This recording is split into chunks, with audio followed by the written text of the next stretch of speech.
Hi everybody, Vix here. Today I'm going to show you 4 really quick, simple techniques that you can use with colouring pencil to make your art skills that little bit sharper.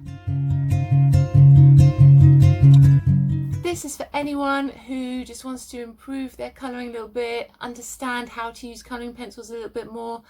I know that sounds a bit silly because everybody assumes a colouring pencil is a colouring pencil, but unless you're really shown how to use it, it's difficult to build a really sophisticated skills base beyond that. So I'm just going to show you 4 of my easy techniques that you can practice, and I promise you they will really sharpen up how your colouring pencil work looks. Oh yeah, and I'm wearing my favourite top today with the Queen dolly on, so I'm feeling extra lucky. Today you're going to need some colouring pencils. I'm using my Raffine colour pencils, some paper and a pencil sharpener. You can use whatever colour pencils you have to hand, don't worry about the make, that's fine. I'm using A4 paper, but you can use whatever you have to hand. I'm just going to fold it into 4 sections just to divide up the different techniques. So just demonstrating a really quick and easy way to do that. Top tip, bring the corners together. Another top tip for you, got loads of them today.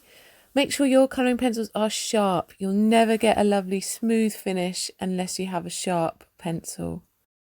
I keep a little tub nearby so I can just empty the shavings into that. So, game changer 1, shading. This is a really great key skill and it's really useful at making things look 3D. So to have a practice, we're going to start by pressing fairly firmly on the page, but not so firmly that you break the pencil. And as you move along the paper with your pencil, you're going to release the pressure that you apply with your hand. I'm trying to do this as smoothly as possible, so it helps to keep it in one fluid movement across the paper. If you keep taking your hand away, you're not going to remember the exact pressure you had before. Build up your layers, so go back over it, keep it fairly light and darken up through layers. Try not to darken up by pressing too hard at a time.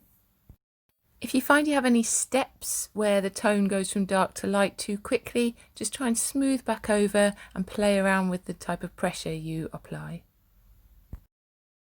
This technique is really essential for showing light and dark and for making things look 3-dimensional. Have a go at a sphere where you pick one spot that's going to be light and you extend that light out from that spot and become darker towards the edges. Really gives that 3-dimensional illusion.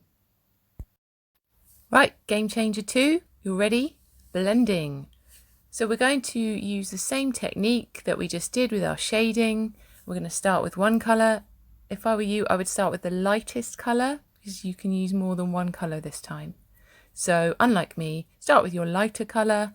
For example, if you're using a yellow and a green, go with the yellow and shade across the page. Then with your other colour, go a few centimetres away from that faded section that you just did and then move the shading back towards your original colour.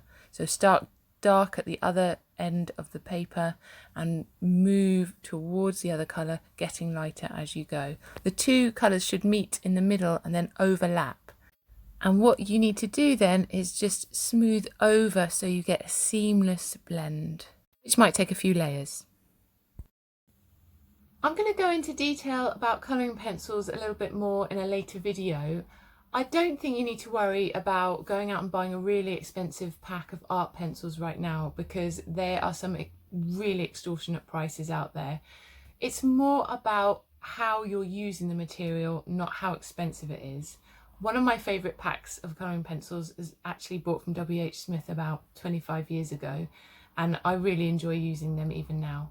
So please don't worry about having really expensive materials, just use what you've got to hand. Now that we've covered blending and shading, we're going to move on to our 3rd game changer, and that is layering. I'm using a couple of colours for this. First example I'm showing you is yellows and oranges, and I'm just shading in one tone, so I'm not changing the pressure, I'm just keeping everything really light. And that's the key with colour pencils. When you're layering, blending, shading, keep things light. Don't darken up too early or you won't be able to add more colours and more tones. The best way to achieve your darker layers is just keep building up. Don't press too hard too soon. You can add as many layers as you want to, and then you'll realise whether you need to go bolder or not. When you combine layering with blending and shading, your art skills are going to jump to the next level. Forget those flat, dull drawings of the past. With these 3 techniques, your drawings are going to come to life on the page. You can see in my example here, I've just sped it up, but using those 3 techniques and using the pencils lightly, building up in layers, can really result in a much more 3-dimensional and realistic drawing. Takes a bit of perseverance and practice, but you will improve your skills big time. Our 4th and final game changer is crosshatch. This is a much quicker technique, or it can be, and it's quite popular with designers if you just need to throw up a quick sketch for your client and you just need to hint at some colour, or you can use it to make a more abstract drawing that's a little bit more expressive with colours. It works by building up layers in lines. So I've drawn my lines going in one direction to about 2 o'clock on the clock face. Then I've picked up my next colour and I've just crossed them over in the other direction diagonally. And you're building up your layers in that way. Just keep adding layers and lines in different directions, and it gives you that sense of depth and tone that you would have achieved with shading, only in a much quicker way. A little speeded up final example for you, just to show the cross hatching in action. I'm going in lots of different directions, I'm layering the colours up, and it helps to create that sense of depth, but in a much quicker way. You can combine cross hatching with the other 3 techniques, and that will make your drawing look even more expressive.